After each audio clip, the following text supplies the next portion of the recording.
Warning, censorship. Warning, censorship. I took a taxi, special taxi that goes through the Canadian border. I showed them my COVID test from Mexico. They're telling me this is not valid. They're like, this test has to be done in the U.S. because you're coming from the U.S. I offered them to do a COVID test just literally right there on the border. They refused.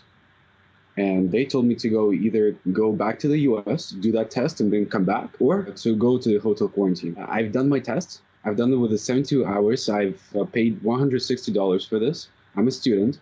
And they're telling me to go back to the US, spend more money. And this is a nurse telling me to do the test and then risk yourself to go back and then, to risk more with everybody. And literally, they have like the testing sites right there. Most people don't have the finances to be supporting this crazy roundabout thing that they wanted him to do, or the fine. Yeah. But I mean, it's one or the other, and if you have school or you have work or you have to get home for whatever reason, it's your personal business. I would have done the exact same thing. Katherine Krozonouski here for Rebel News. Today I bring you another Fight the Fines case.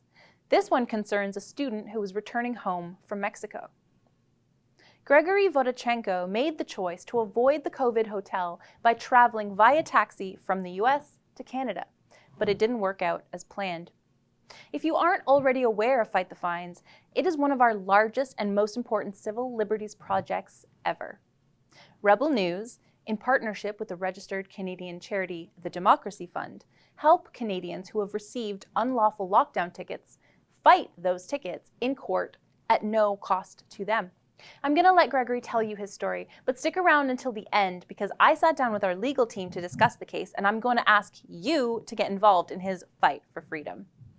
Take a look. The story it's a bit like let's say heartbreaking because we live in the country where nothing seems like fair now, eh? I was coming back from Mexico, and I took a flight from Mexico to Dallas, and then from Dallas to Detroit. And I was planning to go by the land border because to not do the quarantine hotel. And I was transiting in the U.S. basically because I did not have any, I didn't have any stops. I didn't go to the city or I didn't go anywhere. So I took a taxi, a special taxi that goes through, Windsor Tunnel with, special, service. I go there and then I showed them my COVID test from Mexico, and they're telling me this is not valid. I asked them why. What is the reason? They're like, this test has to be done in the U.S. because you're coming from the U.S. Well, and I told them like I was transiting in the U.S. and I did not have any, I did not have any like testing sites anywhere in the airport or anywhere, right? I offered them to do a COVID test just literally right there on the border. They refused, and they told me to either go back to the U.S., do that test, and then come back, or to go to the hotel quarantine. I've done my test. I've done it with the 72 hours. I've paid $160 for this. I'm a student, and they're telling me to go back to the US, spend more money. And this is a nurse telling me, a doctor telling me to go back to the US to do the test and then risk yourself to go back and then, to risk more with everybody. Did you hear that? The border officials wanted Gregory to turn back just for a test, which he already had, but it was from the wrong country. They wanted Gregory to extend his travel, his cost, and his risk of exposure. Like so many of our Fight the Fines victims, Gregory appears to be a tolerant and patient individual, one who isn't used to being in trouble with the law. He made an effort to comply with the border officials and offered to take a test right there at the testing center, but they said, sorry, it's closed. No, it's just it's unfair. It's a little bit ridiculous too, but I mean, what can we do, right? Like those nurses, everybody, like they are working for the government, right? They are they're just following the orders, and I'm not judging them. It's they gotta do anything for a living, but it's just disgusting. It's very disappointing. I spent too much money. I'm a student, and I just don't have sometimes like possibilities to do something like other people, you know. And the taxi was not that cheap as well, because you know, it's a special taxi that goes through the Canadian border, right?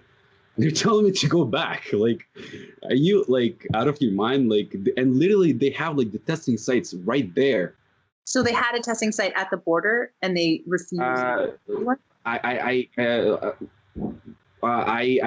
saw the testing site, but it was closed. I remember being a broke student.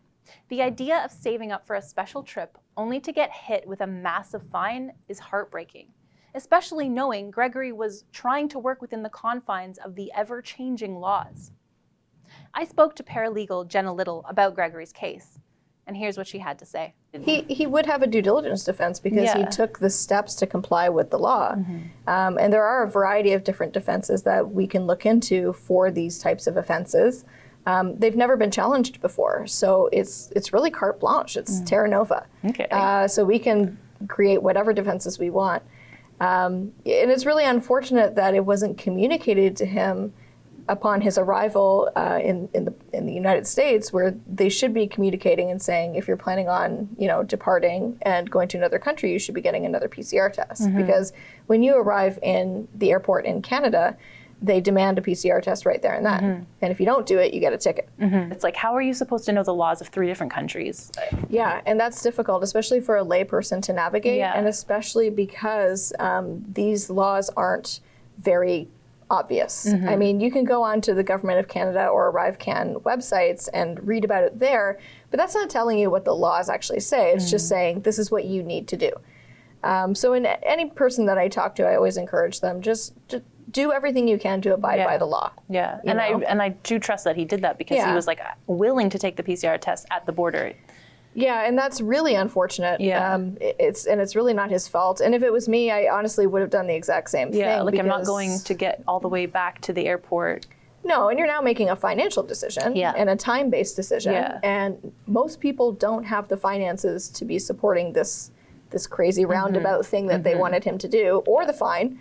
Yeah. But I mean, it's one or the other. And if you have school or you have work or you have to get home for whatever reason, it's your personal business. I would have done the exact same thing. You can help us fight these tickets by making a donation to fightthefines.com. Your money will go directly to the Democracy Fund, where it will be used to pay the legal costs to fight these tickets. For Rebel News, I'm Katherine Krozonouski. If you want to be a part of the solution, please visit fightthefines.com today and make a donation. Your generous gift will go directly into the hands of the registered Canadian charity, the Democracy Fund, who use it to pay people like Jenna Little and her team so they can keep fighting these unconstitutional tickets. Thank you so much for interviewing. Yeah, it's I hope people will hear my story.